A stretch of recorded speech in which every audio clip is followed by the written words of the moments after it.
Lenny Summers is 19 years old when he dies. This fact alone is enough to shatter the heart of anyone who pays attention to the Vander Lind gang's roster. While most of the gang members are seasoned outlaws in their 30s and 40s, men and women hardened by decades of violence and betrayal, Lenny is barely out of boyhood. He should be in college. He should be courting a girl at a church social. He should be learning a trade, reading books for pleasure rather than survival, dreaming about a future that extends beyond the next robbery. Instead, he is running with outlaws, sleeping under the stars and waiting for a bullet with his name on it. 19 in 1899 is not the same as 19 in the 21st century. There is no safety net. There is no second chance. There is no gap year to find yourself before settling into adulthood. At 19, you're expected to be a fully formed person, working, married, building a life. But for Lenny, that timeline has been shattered. Instead of building, he is running. Instead of growing roots, he is pulling them up. His youth is being consumed by a life that ages you in dog years, where every shootout, every night sleeping on the ground, every moment of fear carves another year off your life expectancy. The age gap within the gang creates a unique pressure that defines Lenny's experience. He is surrounded by men who have already lived full lives. Arthur has been with Dutch for 20 years, Hosea even longer. These men have accumulated wisdom through scars, through losses, through the slow erosion of idealism. Lenny has none of that armour. He is raw, unformed, still figuring out who he is while simultaneously being asked to kill for a cause he doesn't fully understand. This makes him vulnerable in ways the older members are not. When Dutch gives a speech about freedom and civilization, Arthur can roll his eyes internally and follow orders anyway. Lenny actually believes it. What makes Lenny's youth even more tragic is his intelligence.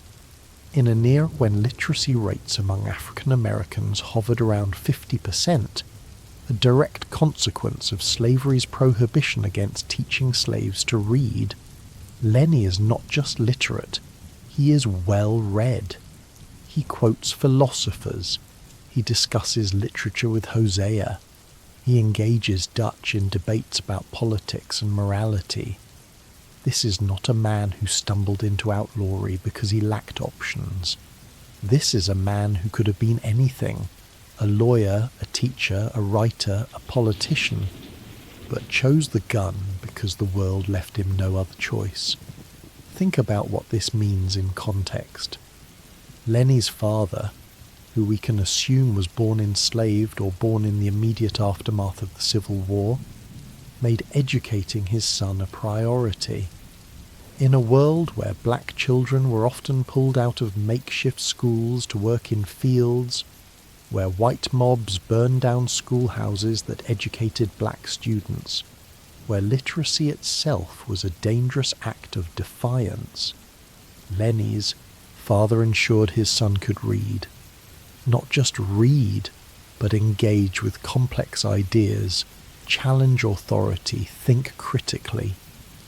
Every book Lenny opens is a testament to his father's sacrifice. Every debate he has is a continuation of his father's dream for a better future. But intelligence without opportunity is a special kind of torture. Lenny is smart enough to see the hypocrisy in Dutch's philosophy. He is educated enough to know that civilization is not the enemy. Racism is. He is strategic enough to understand that robbing banks will not liberate anyone.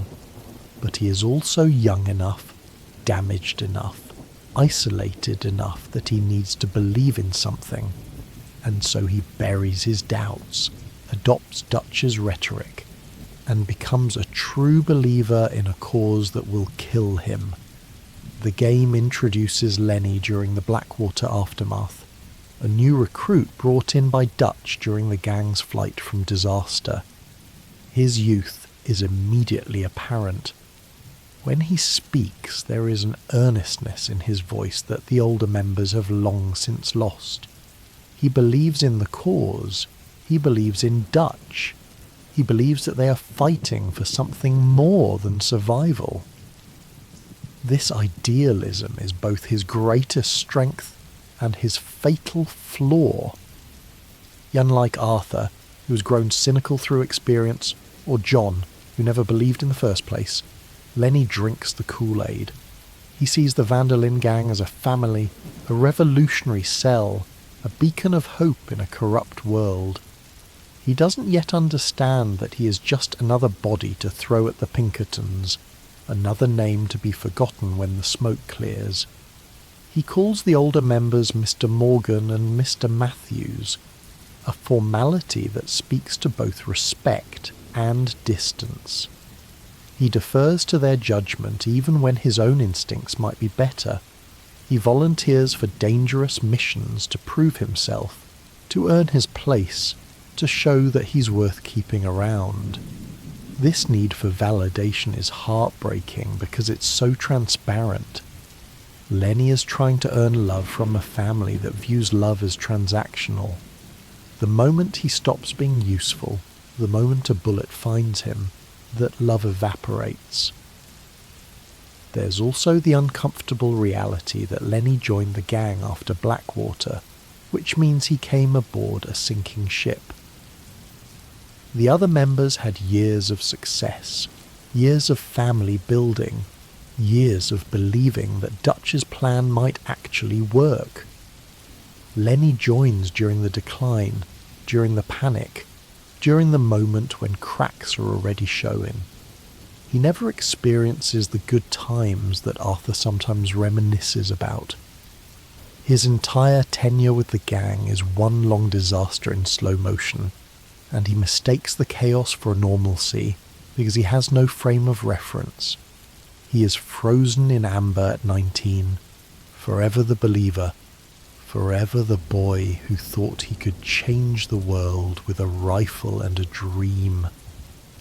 Unlike Arthur, who gets a redemption arc, or John, who gets a second chance at a normal life, Lenny never gets to grow up. He never gets to become disillusioned, never gets to make the choice to leave, never gets to look back and realize he was wrong. He dies in the naive certainty that he was fighting for something righteous, and in a way that makes his death even more tragic than Arthur's slow, painful reckoning with his own complicity. Lenny never reckons, he never knows, he just dies. Lenny's backstory is revealed in fragments, but the core is clear. His father was murdered by racists, and Lenny killed the men responsible. This is the wound that drives him, the trauma that pushed a brilliant young man into a life of crime. His father was killed simply for being black in post-Civil War America. The Reconstruction era promised freedom and equality, but it delivered neither. The 13th Amendment abolished slavery, but it couldn't abolish hate. Black men were lynched for looking at white women the wrong way, for being too successful, for existing in spaces that white society deemed off limits. Lenny's father was likely one of these men, a hard-working, law-abiding citizen who made the fatal mistake of believing that the law would protect him. The details Rockstar gives us about Lenny's father are deliberately sparse, but that sparseness is historically accurate. How many black men were killed in the 1870s and 1880s whose stories were never recorded? How many fathers, sons, brothers were murdered, and the only record of their existence is the grief of the families they left behind? Lenny's father's death is not an exception, it's the rule. It's the everyday violence of Reconstruction's collapse, the casual brutality that white America preferred to forget. When Lenny killed his father's murderers, he crossed a line that American society would never allow him to uncross. A white man could kill in self-defense and walk free. A black man who killed white men, even in righteous vengeance, was a dead man walking. Lenny had no choice but to run. The law would not have been on his side. The courts would not have been fair. He would have been hanged, not as a murderer, but as an example. There would have been no trial, or if there was, it would have been a farce. A room full of white men deciding the fate of a black teenager who had the audacity to demand justice for his father. Think about the psychology of this. Lenny is a teenager when he commits this act. His brain is not fully formed. His sense of morality is still developing, and in the moment when he should be learning right from wrong, learning how society functions, learning how to navigate the world as an adult, he instead learns that the system is irredeemably corrupt, that there is no justice for people who look like him, that violence is the only language power understands. This is not a lesson you recover from. This is a wound that festers for the rest of your life, however short that life may be. Lenny represents the failure of Reconstruction. He is intelligent enough to have thrived in the world Reconstruction promised. A world where black men could be lawyers, doctors, politicians. But he is trapped in the world Reconstruction failed to create. A world where black men are lynched for sport, where education doesn't protect you from racism, where talent means nothing in the face of structural oppression. Let's be specific about what Reconstruction's failure meant. From 1865 to 1877, there was a brief window where it seemed like America might actually honour the promises it made to the 4 million people it had enslaved. The Freedmen's Bureau established schools. Black men voted and held office.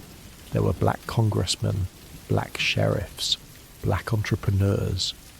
For 12 years it looked like change was possible, and then, systematically, violently, it was all taken away. The Compromise of 1877 withdrew federal troops from the South, and without federal protection, white supremacists unleashed a reign of terror. The Ku Klux Klan and similar organizations burned schools, assassinated black leaders, and lynched anyone who dared to assert their rights. Voter suppression laws, poll taxes, literacy tests, all designed to disenfranchise black citizens. By the 1890s, the brief promise of Reconstruction had been replaced by the nightmare of Jim Crow. Segregation became law. Separate but equal became the lie that justified apartheid. And young black men like Lenny, born in this liminal period between promise and betrayal, inherited a world that had briefly opened and then slammed shut. By 1877, Reconstruction was dead, killed by white supremacist violence and northern indifference. The men who killed Lenny's father were likely former Confederates or their sympathizers, emboldened by the rollback of federal protection for black citizens. They killed him because they could, because the law was on their side again, because America had decided that black lives didn't matter. Lenny was born into the ashes of that broken promise. He is old enough to have heard the stories about the brief period when things were better, but young enough that all he has ever known is oppression. This is how Lenny ended up with Dutch van der Linde, a man who promised a world where the colour of your skin didn't determine your worth, where loyalty mattered more than race, where justice was something you took into your own hands. Dutch's pitch to Lenny must have been intoxicating. Here was a white man who claimed to see him as an equal, who valued his intelligence, who offered him a family. For a young man who had just lost his father, who was running from the law, who had nowhere else to go, Dutch was a lifeline. It didn't matter that the lifeline was attached to an anchor, but here is the tragedy within the tragedy. Lenny's act of revenge didn't heal him. It didn't bring his father back. It didn't make the world a safer place for black men. All it did was turn Lenny into the very thing the racists accused all black men of being, a violent criminal. He became the stereotype, not because it was true, but because the system gave him no other option. This is the insidious genius of structural racism. It creates conditions that force people into desperate acts, and then uses those acts as justification for further oppression. Lenny killed because the system denied him justice, and then the system used his killing as proof that men like him don't deserve justice. Lenny Summers is a black man in 1899 America, and the game does not shy away from what this means. From the moment he steps into a saloon, he is met with suspicion.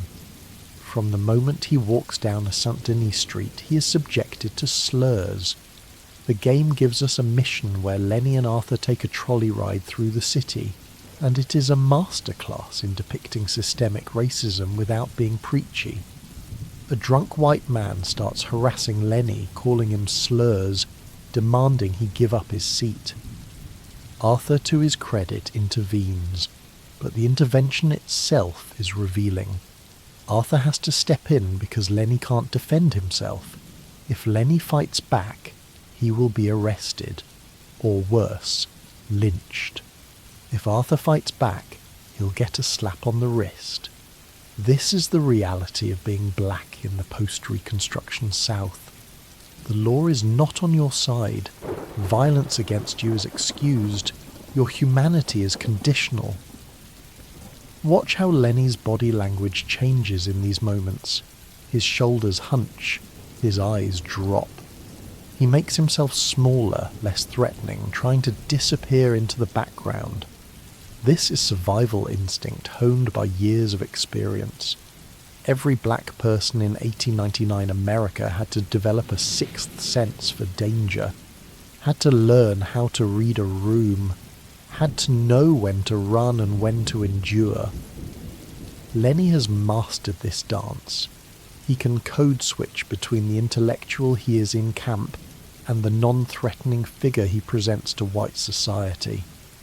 But this constant code switching is exhausting. It's performing a role every waking moment of your life, never being able to relax, never being able to just exist. Lenny handles the racism with remarkable grace. He doesn't explode in anger. He doesn't seek revenge. He just endures. This is survival. He has learned, through painful experience, that fighting back only makes things worse. When the drunk man spits venom, Lenny swallows his pride and stays silent. When the conductor looks at him with disgust, Lenny ignores it. This is the daily humiliation of being a second-class citizen in your own country. It's death by 1,000 cuts, each one small enough that you're expected to ignore it, but cumulatively devastating. But the racism doesn't just come from strangers, it exists within the gang as well. Micah Bell, the gang's resident psychopath, makes several comments that reveal his contempt for Lenny and Charles. He calls them slurs, he questions their loyalty, he treats them as expendable, and while Dutch claims to be above such prejudice, his actions suggest otherwise. When the gang needs someone to take a risk, it's often Lenny or Charles who get volunteered. When the gang is dividing up loot, the lion's share goes to the white members. Dutch's philosophy of equality is just that, philosophy. In practice, the Van der Linde gang is as racist as the society it claims to reject. This is particularly insidious because Dutch uses Lenny and Charles as proof of his progressive values. Look, he can say, "I have black men in my gang. I'm not like those other racists." But true equality isn't just about who you let into your gang. It's about how you treat them once they're there. It's about whether they have equal voice in decisions, equal share of rewards, equal protection from harm. And on all those measures, The van der Linde gang fails. Lenny is tolerated, but he is not truly equal. There's also the reality that Lenny can never fully relax around the white gang members. With Charles, he can be himself. But with the others, there's always a guardedness, an awareness that one wrong move, one perceived slight, could turn the gang against him. He has to be twice as good to get half the credit. He has to prove his loyalty constantly, whereas white members' loyalty is assumed. This is the exhausting reality of being the diversity hire in any organisation, even a criminal one. One of the game's most harrowing missions is Pouring Forth Oil 4, where Lenny is captured by the O'Driscolls and nearly hanged.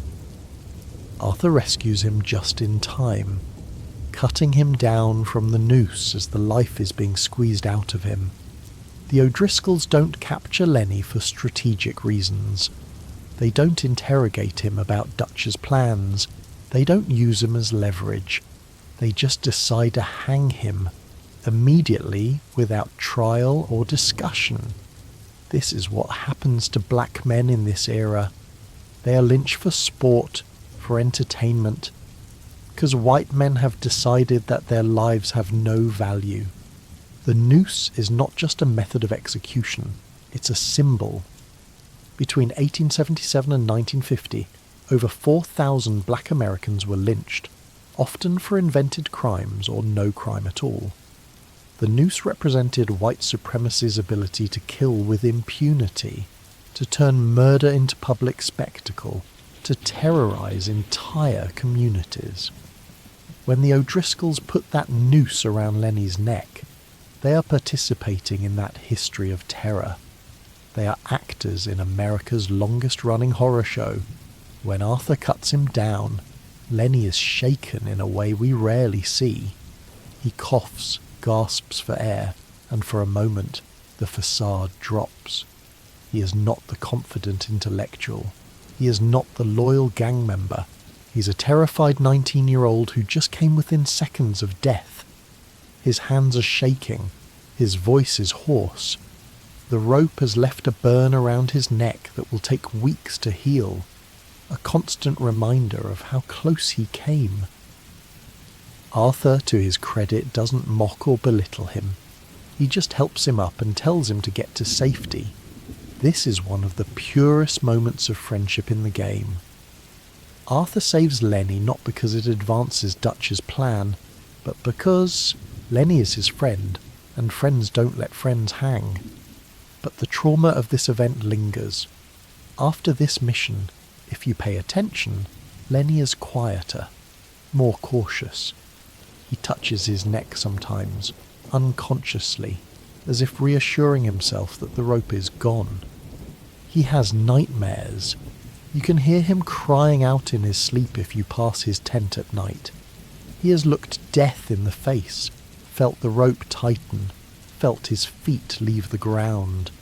That is not something you forget. That is not something you recover from.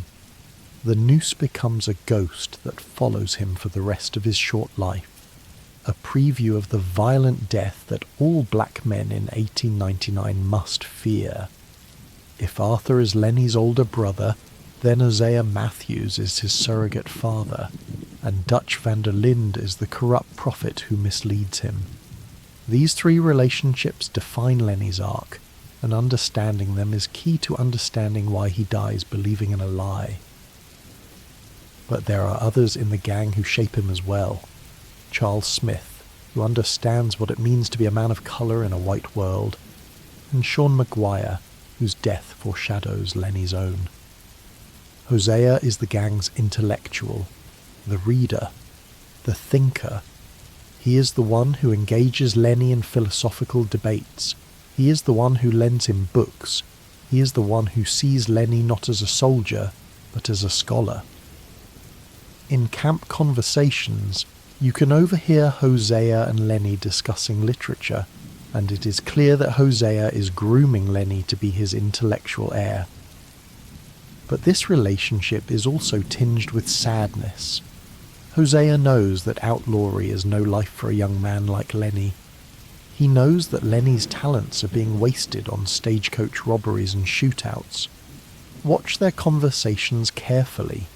Hosea doesn't just recommend books, he teaches Lenny how to think. He asks Socratic questions.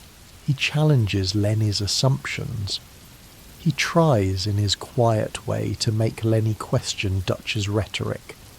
There are moments where Hosea will say something like, "Dutch makes it sound simple, but the world is more complicated than that," and you can see Lenny struggling with the cognitive dissonance. He respects Hosea too much to dismiss his concerns, but he needs Dutch's certainty too much to fully embrace Hosea's doubts. There are hints in their conversations that Hosea tried to convince Lenny to leave, to pursue a different path. In one particularly heartbreaking exchange, Hosea tells Lenny, "You could do so much more than this." And Lenny, loyal to a fault, responds, "I'm doing what needs to be done." Hosea's face in that moment, the disappointment, the resignation, tells us everything. He knows he's lost this argument. He knows Lenny is going to die with the gang, and he knows there's nothing he can do to stop it. When Hosea dies in St. Denis, Lenny loses his mentor. There is a brief conversation where Lenny mourns Hosea's death, and it is one of the few times we see Lenny's facade crack. He is devastated. Hosea was the one person in the gang who truly understood him. With Hosea gone, Lenny is alone in his intellectualism.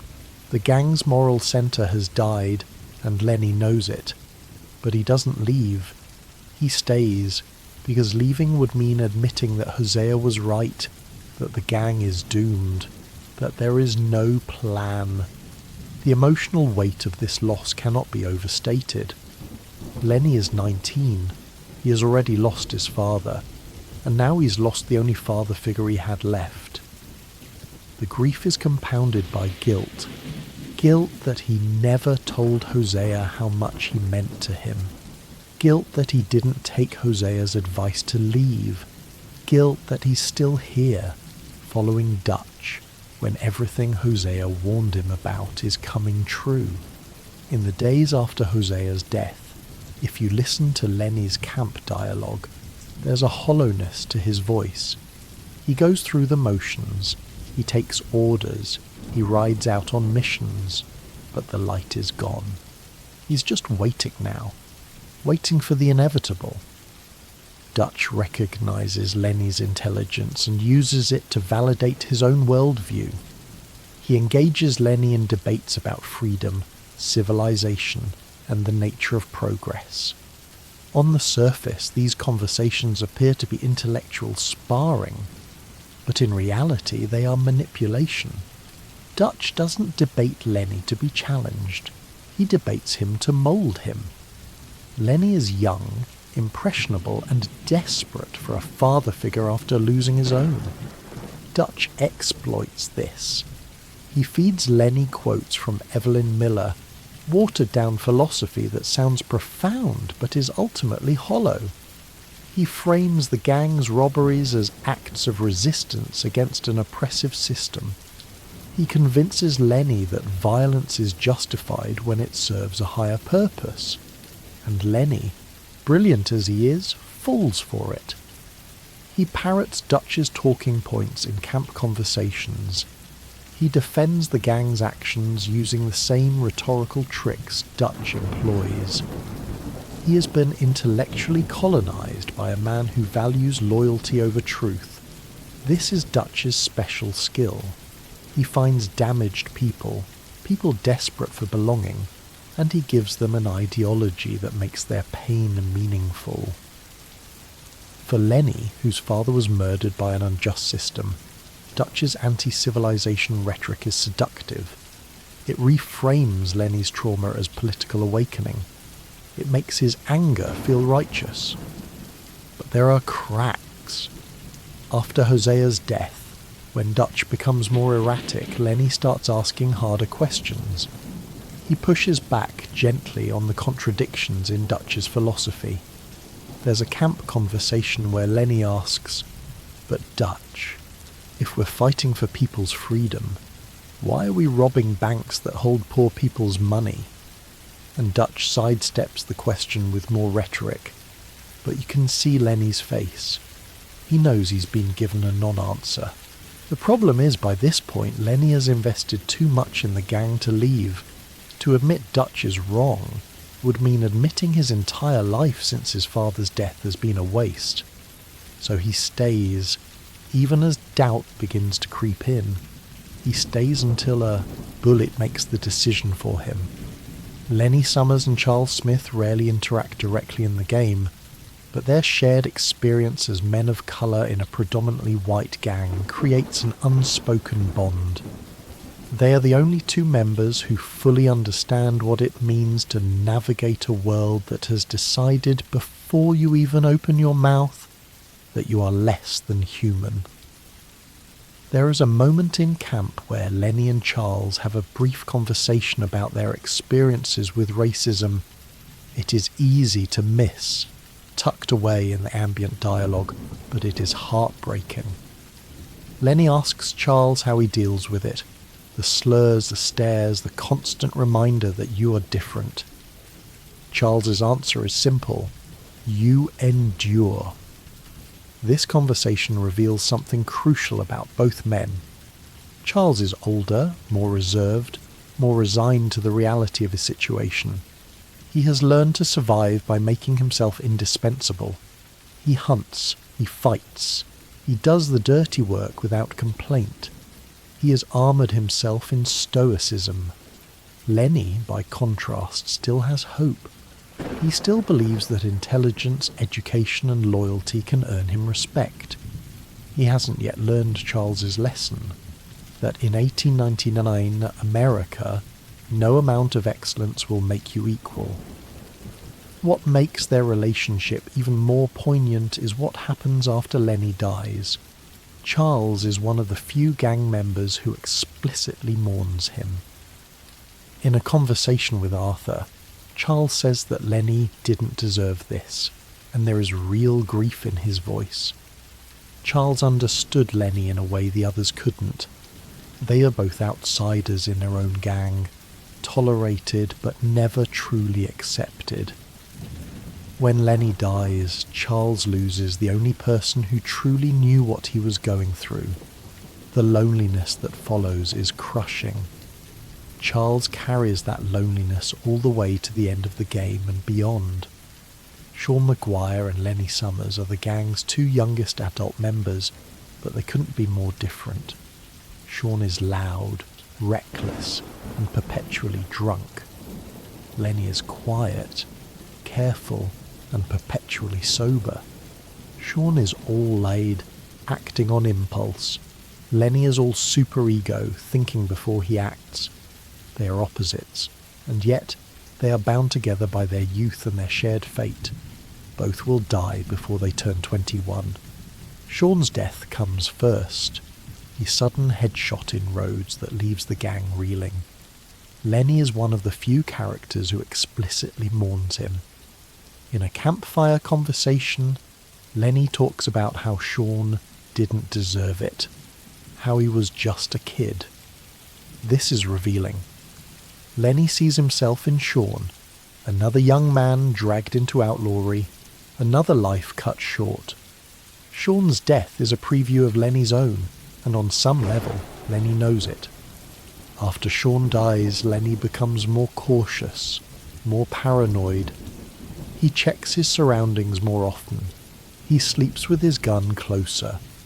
He knows that death can come at any moment, for any reason, without warning. What makes their dynamic even more impactful is how they complement each other. Sean provides the levity that Lenny can't. Lenny provides the seriousness that Sean won't. Together they represent the full spectrum of youth, the joy and the gravitas, the recklessness and the caution. When Sean dies, the gang loses its laughter. when Lenny dies shortly after the gang loses its conscience. The two deaths taken together mark the end of the gang's youth. Everyone left behind is a hardened adult, scarred and cynical. The boys are gone, and with them, any pretense that the gang is anything other than a death cult. But if there is one relationship that truly reveals Lenny's character, it's his friendship with Arthur Morgan. One of the most beloved missions in Red Dead Redemption 2 is A Quiet Time, where Arthur and Lenny get drunk in a Valentine saloon and stumble through a surreal, hilarious adventure. The mission is a masterclass in game design. The distorted visuals, the slurred dialogue, the moment where Arthur yells Lenny while searching for his young friend. But it's also a window into one of the game's most underappreciated relationships. Arthur Morgan is not an easy man to like. He is gruff, violent, and emotionally shut down. He has spent decades as Dutch's enforcer, doing terrible things and burying his guilt under layers of cynicism. But with Lenny, Arthur softens. He sees the kid as a younger brother, someone worth protecting, someone who still has a chance. Arthur doesn't get drunk with just anyone. He doesn't let his guard down. But with Lenny, he does. This tells us everything we need to know about how much Arthur values him. The mission begins with Arthur and Lenny sitting at the bar in Valentine, drinking whiskey and talking about nothing in particular. Already this is significant. Arthur doesn't socialise. He drinks alone, broods alone, kills alone. For him to invite Lenny for a drink means he sees something in the kid worth protecting. The conversation they have is light. Lenny talks about his life, his dreams, his fears, and Arthur listens, really listens. He doesn't interrupt, he doesn't mock. He just nods and drinks and lets Lenny talk. For a man as emotionally shut down as Arthur, this is intimacy. This is Arthur saying without words, "You matter to me." There's a beautiful moment early in the mission where Lenny is talking about wanting to see the world, to travel, to experience life beyond the gang. And Arthur, who knows the gang is doomed, who knows that Lenny is probably going to die, doesn't crush that dream. He doesn't say, "Kid, you're never leaving this life." He just nods and says, "You should. You deserve it."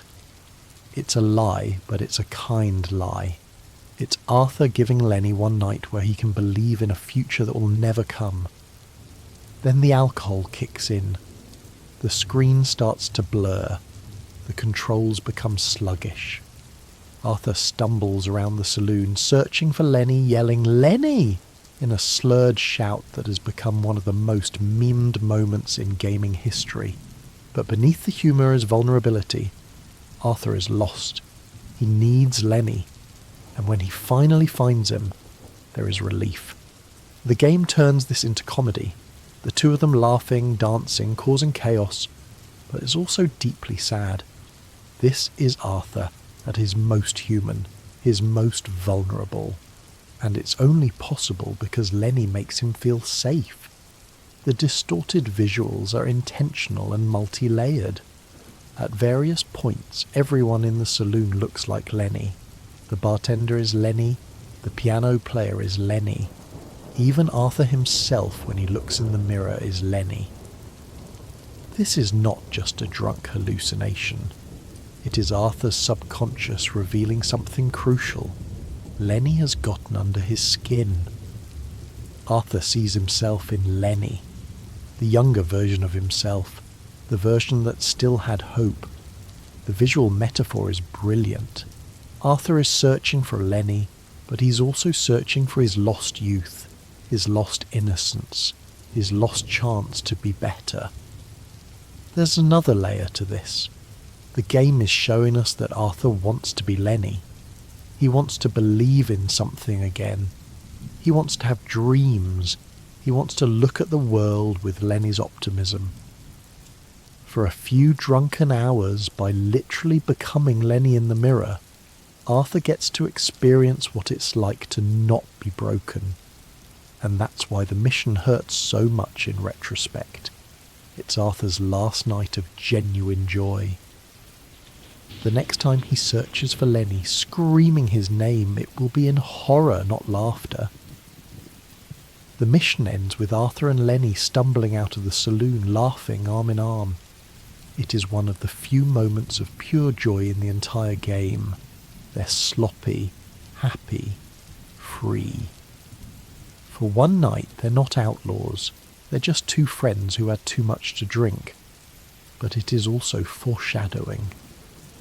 The next time Arthur will search for Lenny, screaming his name, it will be in the chaos of Shady Bell, and Lenny won't answer.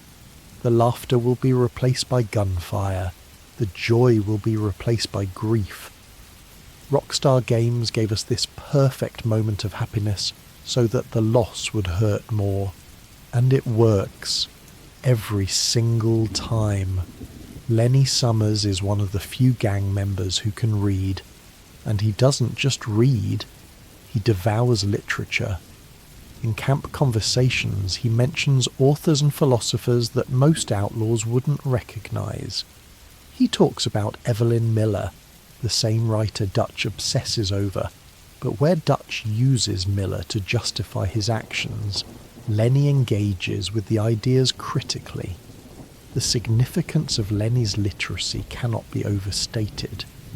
For Lenny to be not just literate but well-read means that someone, likely his father, prioritised his education despite the enormous barriers. Every book Lenny reads is an act of resistance. Every philosophical debate he engages in is a middle finger to a society that wanted to keep him ignorant and subservient. Education in 1899 for a black child was not just difficult, it was dangerous. Schools were underfunded, often just one-room shacks with second-hand books. Teachers were rare and underpaid, and the white community actively opposed black education. Schools were burned, teachers were threatened, children were pulled out to work in fields because their labour was more valuable to the family than their potential. For Lenny's father to prioritise education in this environment meant sacrifice. Financial, social, physical. It meant believing in a future that might never come. And it worked. Lenny became exactly what his father hoped he would be. Intelligent, articulate, capable of critical thought. He can discuss philosophy with Hosea, referencing Kant and Locke. He can debate politics with Dutch, pointing out logical fallacies.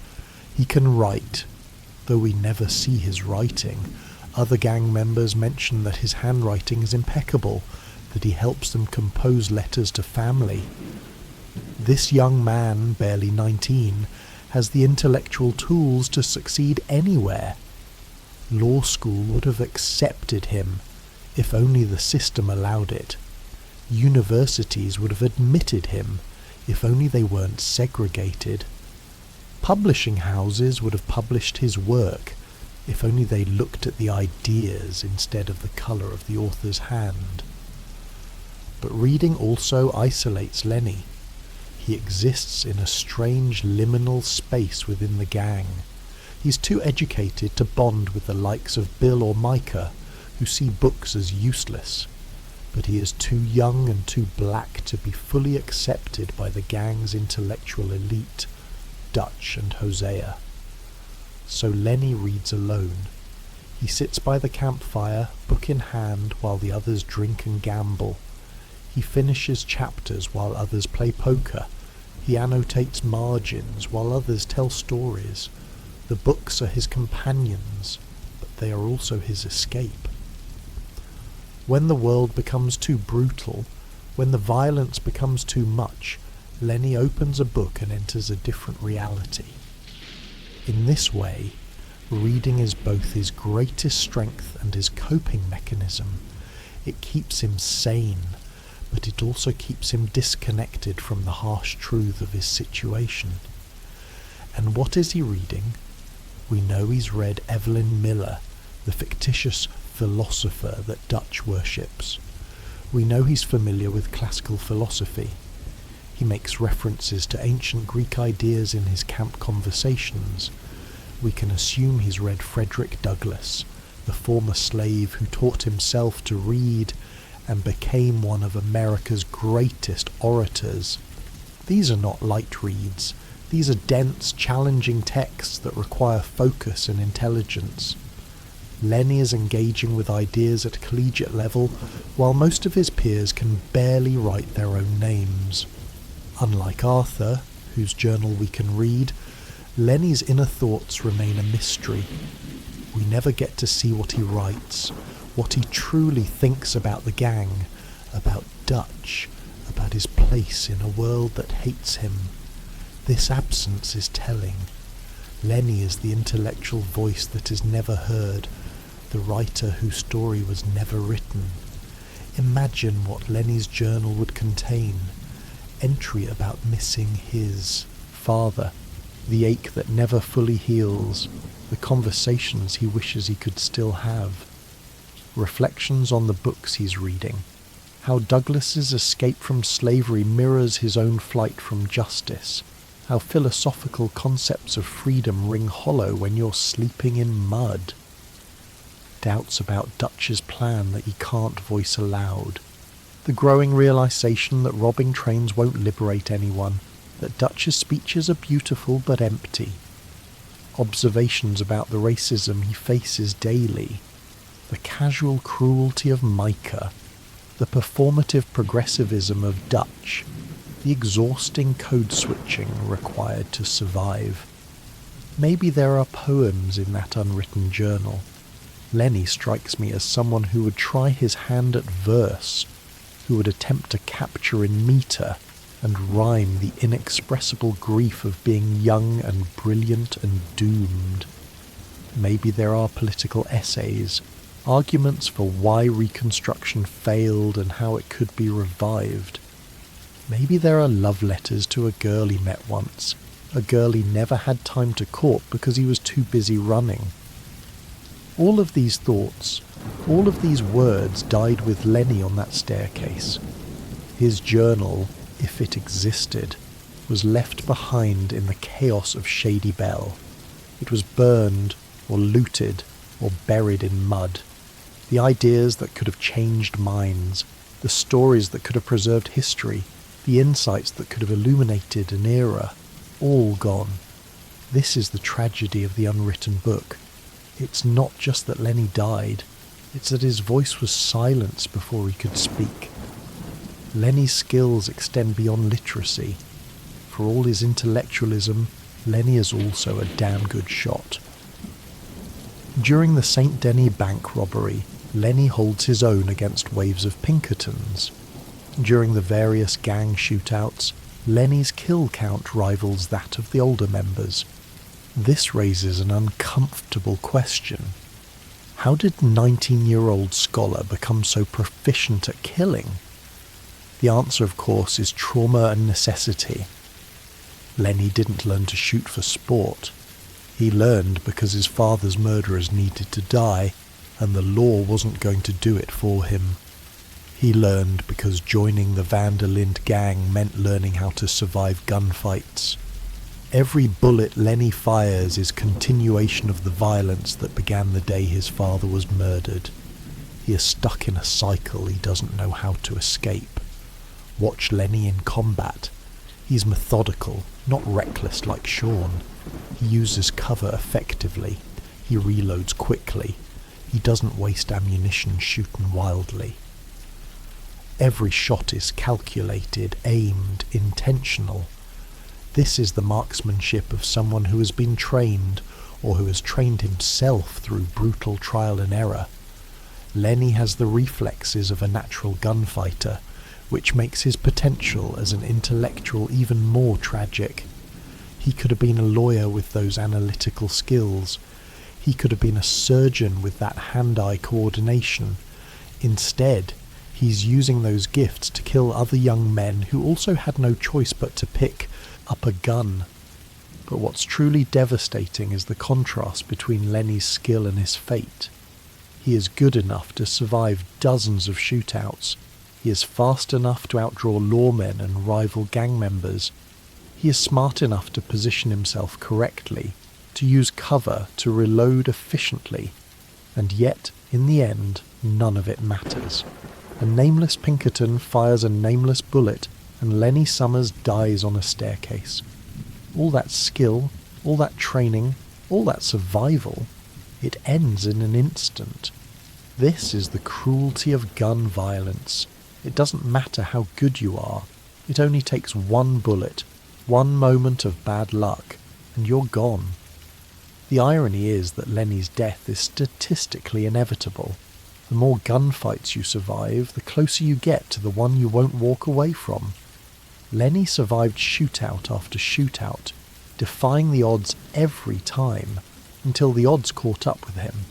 He was always going to die. The only question was when. Lenny Summers has no love interest in Red Dead Redemption 2. Unlike Arthur, John, or even Javier, Lenny's romantic life is completely absent from the narrative. This isn't an oversight. It's a deliberate choice that reveals something about his character and his fate. Lenny is too young and too focused on survival to pursue romance. He is 19, an age when most young men are falling in love for the first time, but Lenny has no time for it. He is too busy proving himself to the gang, too busy avenging his father, too busy staying alive in a world that wants him dead. But the absence of romance also speaks to what has been stolen from Lenny. In a normal life, a 19-year-old would be courting someone. He'd be nervous around girls. He'd be writing awkward love notes. He'd be daydreaming about a future with a partner, about marriage, about children. Lenny has none of this. The trauma of his father's death and the violence of his life have robbed him of the ability to be vulnerable in that way. Romance requires safety, requires the belief in a future, requires the emotional bandwidth to think about someone else's needs. Lenny has none of those things. Imagine an alternate timeline where Lenny meets a girl, a teacher in St. Denis maybe, or a shopkeeper's daughter, a woman who sees past the outlaw exterior to the brilliant young man beneath. They flirt tentatively. She lends him books. He writes her letters when he's on the road. They talk about leaving, about building a life together somewhere the law won't find him. This timeline ends in one of two ways. Either Lenny leaves the gang for her, and Dutch orders Arthur to hunt him down for betrayal, or Lenny stays with the gang, and she waits for him in St. Denis, and one day he just doesn't come back. Either way, it's tragic. By denying Lenny a love interest, Rockstar flattens him slightly. We never get to see his capacity for tenderness. We never get to see him stumbling over words, nervous and smitten. We never get to see him make someone else happy. His humanity is constrained to the intellectual and the violent. The romantic, the soft, the hopeful, those parts are erased. When Lenny dies, he dies alone in every sense of the word. No lover mourns him. No children carry on his legacy. No romantic subplot gives his death extra weight.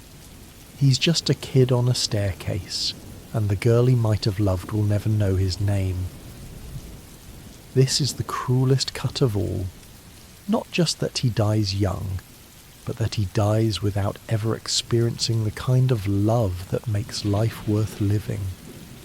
If Lenny Summers had lived, if he had somehow escaped the gang and the violence and the inevitable bullet, what could he have become? This question haunts anyone who pays attention to his character. The answer is both inspiring and devastating. He could have been anything. He could have been a lawyer. Imagine Lenny in 1910, having survived the gang's collapse, studying law under the mentorship of a progressive attorney who saw his potential. Imagine him passing the bar against all odds, becoming one of the few black lawyers in America. He would have specialized in civil rights, defending black men falsely accused of crimes, fighting against the Jim Crow laws that were tightening their grip on the South. He would have worn a suit instead of gun holsters. He would have argued in courtrooms instead of firing in shootouts. His weapon would have been words, not bullets. And he would have been brilliant at it. His analytical mind, his rhetorical skills, his understanding of injustice from personal experience, all of it would have made him a formidable advocate. He could have been a writer. Imagine Lenny chronicling the outlaw life, but with literacy and insight that few possessed. He could have written the definitive account of what it meant to be young, black, and running from the law in 1899. He could have become the next Frederick Douglass, a voice for the voiceless. His book would have been taught in schools.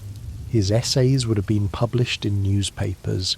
His voice would have reached people across the country, challenging them to see black humanity, to reckon with America's original sins. Or maybe he becomes a teacher. He returns to the South, opens a school for black children in defiance of segregationist policies. He teaches them to read, to think, to question. He becomes the father figure to dozens of children who have lost their own fathers to violence, to illness, to the grinding poverty of the post-Reconstruction era. He doesn't make much money. He lives simply. But every child he educates is a victory against the system that tried to keep black people ignorant. Or perhaps, in a more radical timeline, Lenny become an activist. He joins the early civil rights movement, the organizations forming to fight back against disenfranchisement and terror. He organizes voter registration drives. He leads protests against lynching. He speaks at rallies, his voice ringing with the passion of someone who has lost everything and has nothing left to fear. He is arrested repeatedly. He is beaten. But he doesn't stop. And maybe, just maybe, his work plants seeds that will bloom decades later in the civil rights movement of the 1960s. All of these futures were possible. Lenny had the intelligence, the passion, the courage. What he didn't have was opportunity. What he didn't have was a world willing to let a young black man thrive. What he didn't have was time. In literature and history, the intellectual martyr is a common archetype. The brilliant mind cut down before their time, their ideas dying with them. Socrates drinking hemlock. Hypatia murdered by a mob in Alexandria. The countless scholars burned at the stake for heresy. Lenny Summers belongs to this tradition, a young intellectual killed not necessarily for what he did, but for what he represented, the possibility of change. Lenny's education makes him dangerous in 1899 America. A literate black man who can quote philosophy and debate politics is a threat to the social order. He is proof that the racist ideology of black inferiority is a lie. He is a walking refutation of every claim that black people are intellectually lesser. The system that killed his father is the same system that will eventually kill him, not because of any crime he committed, but because men like him cannot be allowed to exist. The Pinkertons who raid Shady Belle aren't just after Dutch's gang. In Lenny, they're erasing the idea that men like him could exist on their own terms, outside the rigid hierarchies of race and class. But what makes Lenny's martyrdom particularly cruel is that it's accidental. He doesn't die making a grand statement. He doesn't die defending an ideal. He dies because he was standing on the wrong staircase at the wrong time. His death has no meaning, no purpose, no legacy. He is an intellectual martyr without a cause, which is perhaps the saddest kind of martyr there is. The game never acknowledges this dimension of Lenny's character explicitly, but it's there in the subtext. Every book he reads is an act of resistance. Every debate with Dutch is a challenge to authority. Every day he survives in a world designed to crush him is a victory. And when he dies, that resistance dies with him. The gang becomes dumber, crueler, more violent after his death. The intellectual tradition, the part that asked questions, that demanded answers, that believed in something beyond survival, dies on that staircase with Lenny Summers. If Lenny had lived, if he had escaped the gang and written his memoir, it would have been a document of resistance. It would have shown the world that black men in 1899 were not what the dominant narrative claimed. They were human, complex, brilliant, worthy. But Lenny never got to write that book. His story remains untold, his voice remains unheard, and that silence is its own form of violence. Lenny Summers dies on a staircase in Shady Belle during a Pinkerton raid. There is no dramatic cutscene. There is no final speech. One moment he is covering the gang's retreat, and the next moment he is dead, shot by a nameless enemy we never see. His body crumples on the stairs and the mission continues.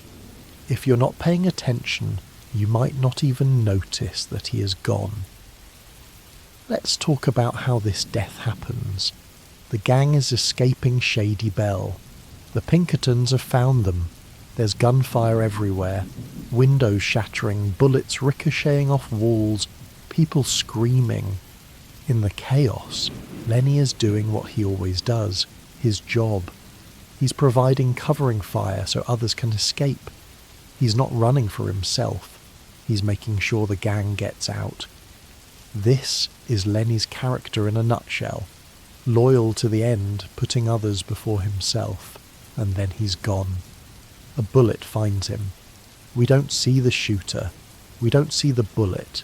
We just see Lenny fall. His body crumples mid-step, tumbling down the staircase like a rag doll.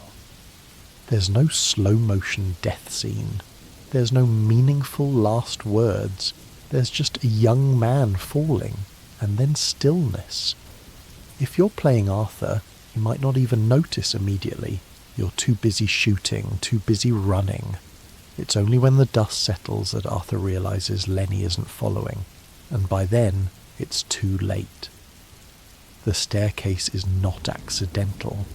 It represents Lenny's entire life, a constant state of in-between. He is between boyhood and manhood, between slavery's legacy and freedom's promise, between intellectualism and violence. He is climbing towards something, striving for something, but he never reaches it. The bullet catches him mid-step and he falls. He will never make it to the top. This is the perfect metaphor for Lenny's wasted potential. He was climbing. He was trying. He had the ability, the intelligence, the drive. But the world wouldn't let him reach the summit. The staircase is also liminal space, a place of transition, a place where you're vulnerable. You're not in a room where you can fortify yourself. You're exposed, moving, unbalanced. Lenny dies in this vulnerability, which reflects how he lived. He was always exposed, always vulnerable, as a young black man in a white gang in a racist country. He had no safe space. The staircase is just the physical manifestation of that reality. He spent his entire life on the stairs, caught between worlds, and he died before he could reach solid ground. Think about what goes through his mind in those final seconds. Does he know he's been shot? Sometimes gunshot victims don't realize it immediately. The adrenaline masks the pain. Maybe Lenny feels the impact, looks down, sees the blood spreading across his shirt and thinks, "No, not yet, I'm not ready." Maybe he tries to call out for help, but his lungs won't work.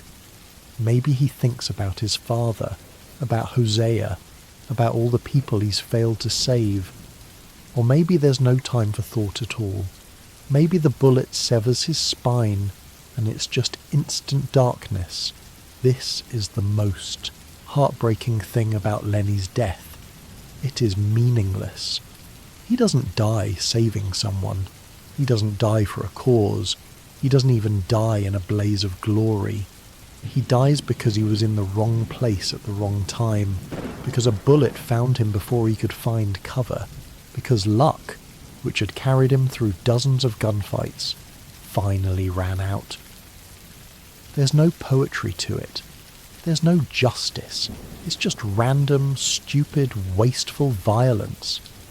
The gang's reaction to his death is equally devastating. There is no funeral. There is no eulogy. Arthur has a brief line of dialogue mourning him, something like, "Lenny, God damn it." And then they have to keep moving. They're in the middle of being hunted. They don't have time to grieve. They barely have time to register that he's gone. Lenny's body is left behind on that staircase and the gang flees into the night. Later, they'll bury him. The game doesn't show us this moment, but we know it happens because we can find the grave. But even the burial is cursory, rushed. They put him in the ground next to Hosea in the swamp, not because it's a beautiful resting place, but because it's convenient. There's no gravestone, just a simple wooden cross that will rot away within a few years. No one says words over the grave. No one cries, or if they do, we don't see it. The gang has learned to compartmentalize death. You mourn for 5 minutes, and then you move on, because if you don't, the grief will kill you faster than the Pinkertons. What makes Lenny's death even more tragic is the timing. He dies in Chapter 4, long before the gang's ultimate collapse. He doesn't get to see Micah's betrayal revealed. He doesn't get to see Dutch's descent into complete madness. He doesn't get to make the choice that Arthur and John eventually make, to leave, to change, to try to be better. Lenny dies still believing in the dream, which means he dies a fool. But isn't that the most tragic death of all? To die for a lie you never stopped believing in? Arthur survives long enough to see through Dutch's bullshit. He gets his moment of clarity, his chance to say, "I gave you all I had." John gets a second chance at life, a chance to build something with Abigail and Jack. But Lenny never gets that arc. He never becomes disillusioned. He never questions Dutch in a way that matters. He dies in the naive certainty that he was fighting for something righteous. And in a way, maybe that's crueler than a slow, painful reckoning.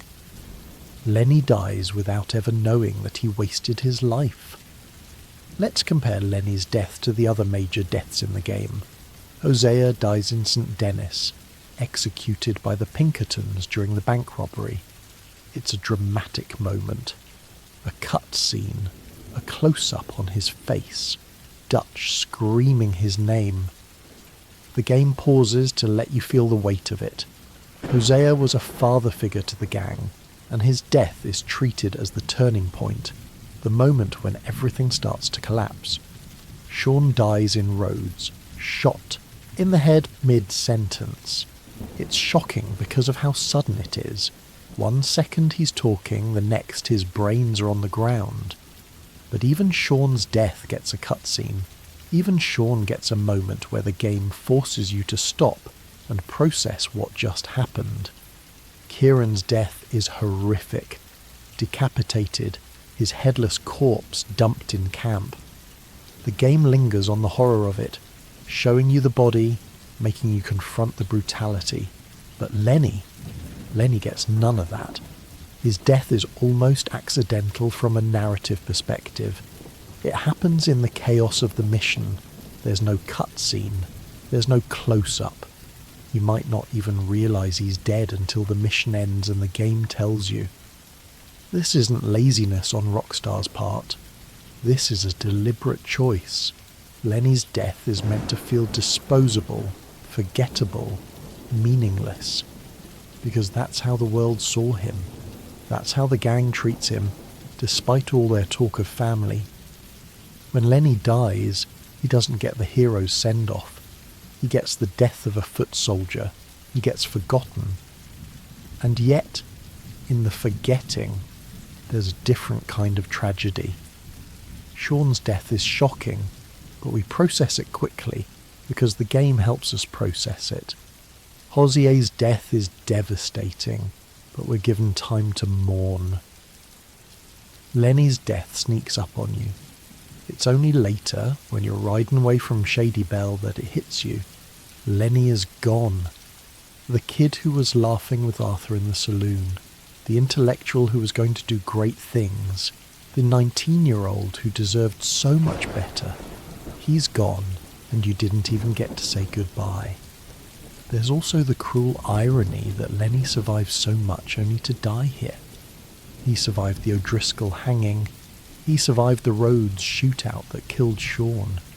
He survived the St. Denis bank robbery that killed Hosea. He was good enough, skilled enough, lucky enough to make it through all of that. And then a random bullet from a random Pinkerton ends it all. This is the lottery of violence. It doesn't matter how skilled you are. It doesn't matter how careful you are. All it takes is one bullet, 1 second of bad luck, and you're done. In the immediate aftermath, Arthur is the only one who seems genuinely shaken.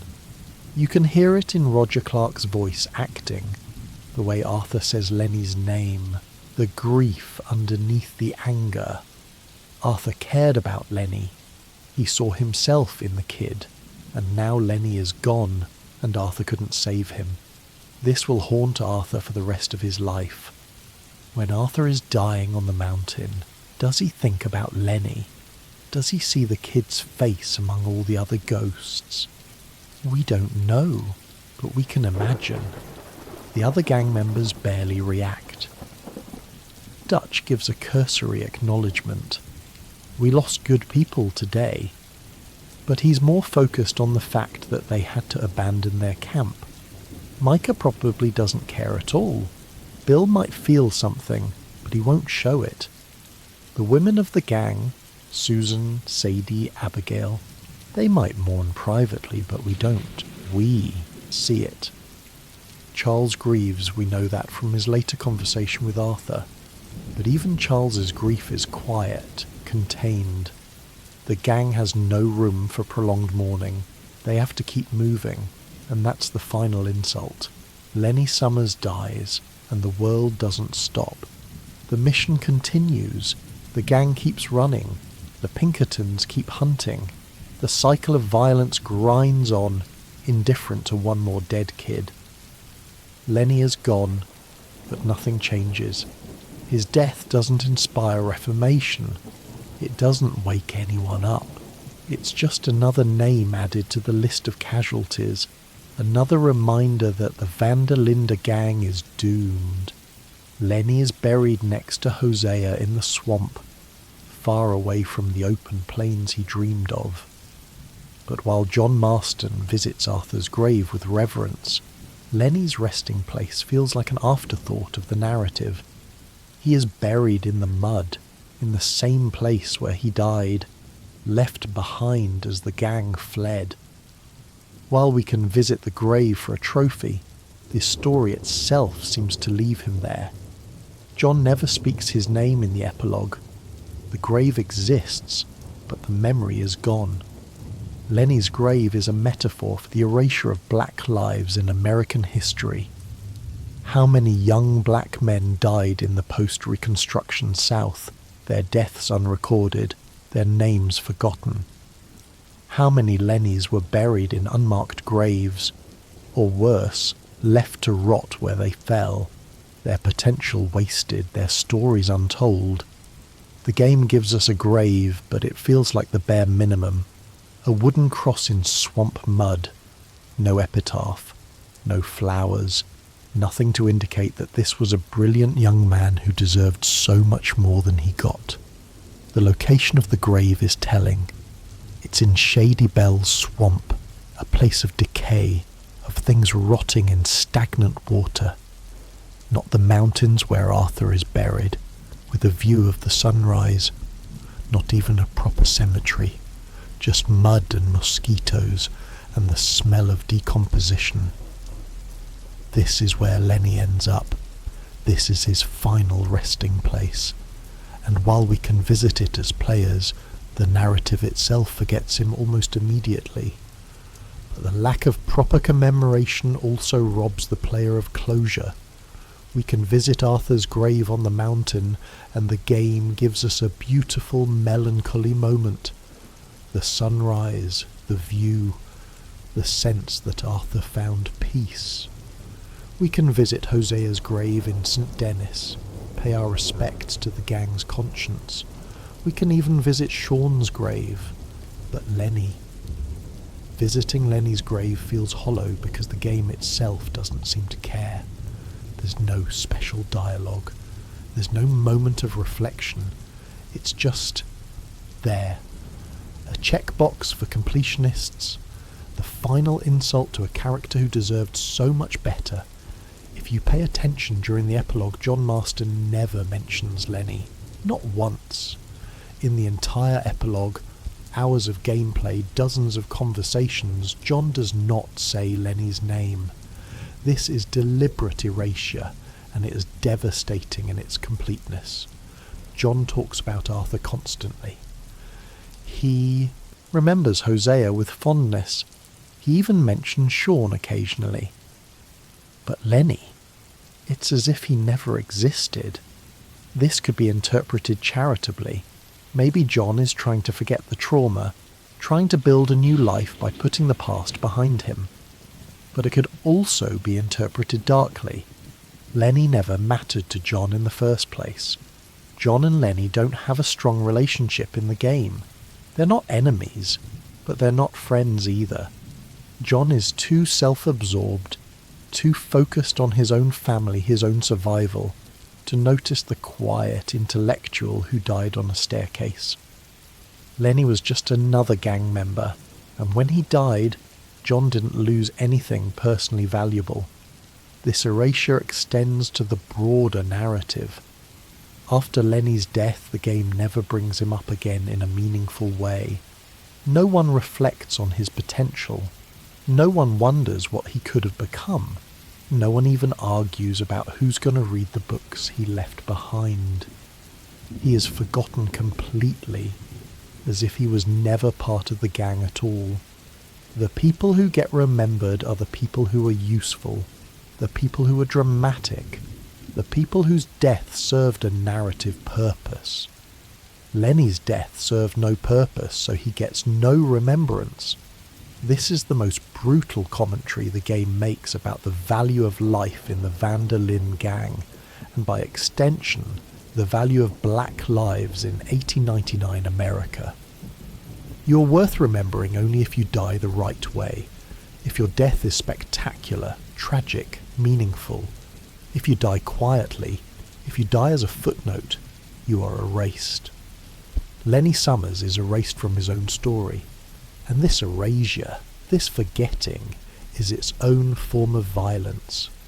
The Lenny shout from A Quiet Time has become one of the most iconic moments in gaming history. It's been memed to death. Players dress up as drunk Arthur for Halloween. They create remix videos, TikToks, entire compilations of Arthur stumbling around shouting Lenny. It's been parodied, celebrated, quoted endlessly. And yet, there's a deep and painful irony here. Lenny Summers is remembered primarily for a drunk scene, not for his intelligence, his trauma, or his wasted potential. This is both beautiful and heartbreaking. On one hand, it means Lenny isn't forgotten.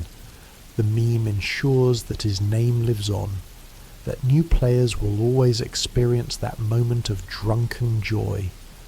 Players who never even finish the game know about Lenny. It's become part of gaming culture. In this way, Lenny achieved a kind of immortality that the real Lenny, the character, never could. Millions of people know his name. Millions of people have screamed it while laughing. But on the other hand, it reduces him to a punchline. The young intellectual who could have been a lawyer or a writer is now best known as the guy Arthur drunkenly searches for in a saloon. He's not remembered for his debates with Dutch. He's not remembered for surviving a hanging. He's not remembered for his father's murder or his quest for justice. He's remembered for a comedy mission. It's the digital equivalent of an unmarked grave. You're remembered, but not for the right reasons. The irony deepens and the tragedy sharpens when you realise what comes next. The next time Arthur screams Lenny, it will be in Shady Bell, in the chaos, in genuine anguish. He'll be searching for Lenny's body, not his friend. The comedy mission becomes unbearable tragedy. Every time someone memes Lenny, they're participating unknowingly in a memorial for a character who deserved to be remembered for so much more. And maybe that's fitting. Maybe the meme is the only memorial Lenny gets because the game itself won't give him one. Players remember him even if John Marston doesn't. The meme becomes his headstone, crude and imperfect, but better than nothing. Lenny, shouted into the void by millions of players, becomes a kind of prayer, a refusal to let him disappear completely. It's not the legacy he deserved, but it's the legacy he got. There's also something to be said about how players who've never analysed Lenny deeply still feel the loss. They might not be able to articulate why his death hurts, but it does. Maybe it's because the game gave us that one perfect night of friendship. Maybe it's because he was so young. Maybe it's because his death feels so random, so preventable, so wasteful. Even casual players feel it when Lenny dies. They might not cry, but they notice. They feel the absence. And in a game where death is constant, where you kill dozens of nameless enemies every mission, the fact that Lenny's death registers at all is significant. For players who pay attention, who listen to his camp conversations, who think about what his character represents, Lenny's story is devastating. He represents the cost of systemic racism. He represents the tragedy of wasted potential.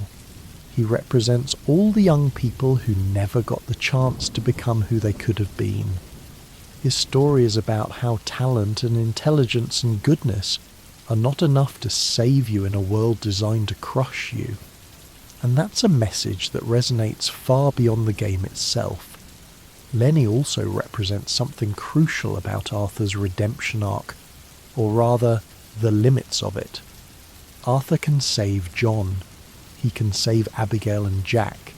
He can even help Sadie find purpose beyond revenge. But he can't save Lenny. Lenny dies despite Arthur's best efforts, despite their friendship, despite everything. This means Arthur's redemption is incomplete. He couldn't protect everyone. He couldn't stop the gang from falling apart.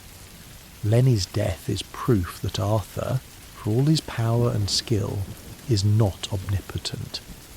He can't undo the systemic forces that killed Lenny any more than he can cure his own tuberculosis. And maybe that's the point. Red Dead Redemption 2 is not a power fantasy. It's a tragedy. And in tragedies, good people die for no reason. Talented people have their potential wasted. The world grinds on, indifferent to individual suffering. Lenny's death reinforces this. It tells us that this is a world where intelligence doesn't save you, where being a good person doesn't protect you, where youth and potential are no defense against a bullet. It's a nihilistic message, but it's also honest. This is what 1899 was like. This is what America has always been like for people like Lenny. Finally, Lenny represents the player's complicity. When we play Red Dead Redemption 2, we participate in the violence that kills him. We take on missions that escalate tensions with the Pinkertons. We make choices that lead to the Shady Bell raid. We prioritize the main characters, Arthur, John, Dutch, over the side characters like Lenny. We could spend more time with him in camp. We could pay more attention to his conversations. We could role-play Arthur as someone who protects the kid at all costs. But we don't. We chase the main story, and Lenny dies because we, as players, didn't value his story enough to demand more for him. This is Rockstar holding up a mirror. Whose stories do we value? Whose deaths do we mourn? When we talk about Red Dead Redemption 2, we talk about Arthur's arc, John's fate, Dutch's descent. We don't talk about Lenny, and that's the point. Lenny's legacy is a question. If we don't remember him, who will? The question that haunts anyone who thinks deeply about Lenny Summers is simple and terrible. What was it all for? What did his life accomplish? What did his death mean? The bleak answer is nothing. Lenny's life didn't change the world. His death didn't inspire a revolution. The gang didn't reform after losing him. The Pinkertons didn't stop hunting. Dutch didn't have a moment of clarity. John didn't become a better man. The system that killed Lenny's father continued to kill young black men for generations afterward. In the grand calculus of history, Lenny Summers is a footnote at best, forgotten entirely at worst. But there's another answer, one that's harder to articulate but no less true. Lenny's life mattered because all lives matter, even lives that don't change the world. He mattered to Arthur, who let his guard down for the first time in years during that bar scene. He mattered to Hosea, who saw in Lenny the future the gang could have had if it had chosen differently. He mattered to Charles, who recognized a kindred spirit in a world that tried to dehumanize them both. And he matters to every player who saw his potential and mourned its loss. Lenny Summers is a reminder that tragedy is not always grand. Sometimes it's small. Sometimes it's a 19-year-old kid dying on a staircase, unmourned, forgotten, erased by the narrative itself. Sometimes it's a brilliant mind extinguished before it could shine. Sometimes it's a life that should have been great reduced to a memory that no one bothers to keep. But he's also a reminder that even small tragedies deserve to be witnessed, that even forgotten lives deserve to be remembered, that even stories without happy endings deserve to be told. So we tell his story, we analyze his character, we mourn his death. We write essays like this one, refusing to let him disappear into the swamp where he's buried. We refuse to let the narrative erase him. Because if we don't remember Lenny Summers, who will? If we don't tell his story, who will? The game won't. History won't. John Marston sure as hell won't. The only people left to carry his memory forward are us. The players who paid attention, who saw his potential, who recognized the tragedy of a life cut short. Lenny Summers was 19 years old when he died. He was brilliant, he was kind, he was loyal, he was everything a young man should be, and he died on a staircase in Louisiana, shot by a man whose name we'll never know, for a cause that was already lost. His life was wasted, his potential was squandered, his story was forgotten by everyone who knew him. but not by us. Never by us.